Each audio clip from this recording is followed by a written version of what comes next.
ભાવનગર મહાનગરપાલિકાના standing chairman Rajubhai Rabadiya તેમજ એક ઉદ્યોગપતિ સામે આક્ષેપોવાળી પત્રિકા વાયરલ થઈ હતી, જેને લઈને સ્ટેન્ડિંગ ચેરમેને નીલમબાગ પોલીસ સ્ટેશનમાં ફરિયાદ દાખલ કરવાની તજવીજ હાથ ધરી હતી. મનપાના સ્ટેન્ડિંગ કમિટીના ચેરમેન અને એક ઉદ્યોગપતિ સામે આક્ષેપોવાળી પત્રિકા વાયરલ થયાનો મામલો. સમગ્ર મામલે સ્ટેન્ડિંગ કમિટીના ચેરમેન રાજુભાઈ રાબડિયાએ નીલમબાગ પોલીસમાં આપી ફરિયાદ. ભાવનગરની લોકલ ક્રાઇમ બ્રાન્ચની ટીમને અરજીની સોંપવામાં આવી તપાસ. થોડા સમય પહેલા મનપાના સ્ટેન્ડિંગ કમિટીના ચેરમેન અને એક ઉદ્યોગપતિ સામે ભ્રષ્ટાચારના આક્ષેપો સાથેની 6 ફાઇલ પાનાની પત્રિકા થઈ હતી વાયરલ. બોર તળાવ ડૂબની જમીનમાં ગેરકાયદેસર રીતે માટી પુરાણ કરી જમીન કોમ્બાઇન્ડ કર્યાનો કરવામાં આવ્યો હતો આક્ષેપ. સ્ટેન્ડિંગ કમિટીના ચેરમેને નીલમબાગ પોલીસ મથકમાં ફરિયાદ આપતા ભારે ચર્ચાનો માહોલ સર્જાયો હતો. ભાવનગર મહાનગરપાલિકામાં સ્ટેન્ડિંગ કમિટીના ચેરમેન તરીકેની હું અત્યારે જવાબદારી નિભાવી રહ્યો છું.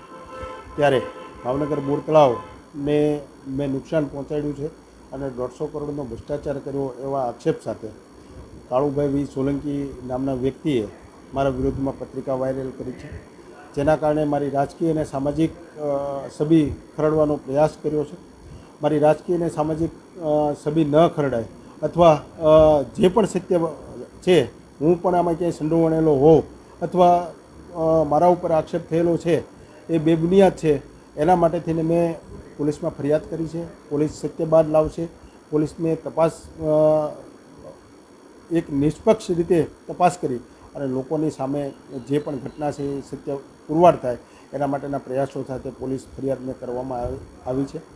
કાળુભાઈ નામના વ્યક્તિને હું ઓળખતો નથી. મારા વ્યક્તિગત કોઈની સાથે કોઈ અનબનાવ નથી અને આ એક મારી જે કામ કરવાની પદ્ધતિ છે, ભાવનગરની અંદર હું જે રીતે કામ કરી રહ્યો છું, ભાવનગરના વિકાસ માટે અને ભાવનગરને મેગાસિટી તરફ લઈ જવા માટેના જે મારા પ્રયાસો છે એને બ્રેક મારવા માટેના કોઈ પ્રયાસો કર્યા છે અને રાજકીય રીતે મને સામાજિક રીતે મને નુકસાન પહોંચાડવા માટેના આવા પ્રયાસો છે, જેના કારણે મેં પોલીસમાં ફરિયાદ કરી છે.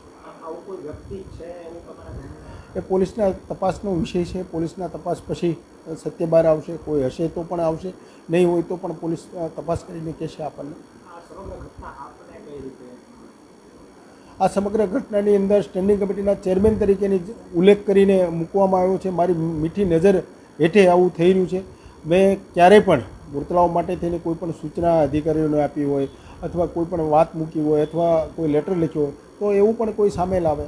મેં તો નહીં પણ ભાવનગરના કોઈ નગરજનો પણ બોર તળાવના વિશે નુકસાન પહોંચાડવા માટેનો કોઈ પ્રયાસ ન કરે. ત્યારે હું તો જવાબદાર વ્યક્તિ તરીકે સ્ટેન્ડિંગ કમિટીના ચેરમેન તરીકે જ્યારે કામ કરી રહ્યો હોય તો સ્વાભાવિક છે કે હું બોર તળાવને નુકસાન પહોંચાડવા માટેનો કોઈ ઈરાદો મારો હોય પણ ન શકે, પ્રયાસ પણ ન હોઈ શકે.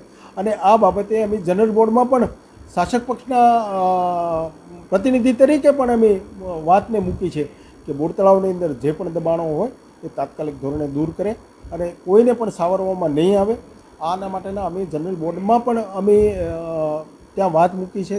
મેયરશ્રીના અધ્યક્ષતાને ફ્લોર ઉપર પણ વાત મૂકી છે. તો નુકસાન પહોંચાડવાની ઘટના ખૂબ દૂર રહી, પરંતુ રાજકીય અને સામાજિક રીતે મને બદનામ કરવા માટેના આ પ્રયાસો છે.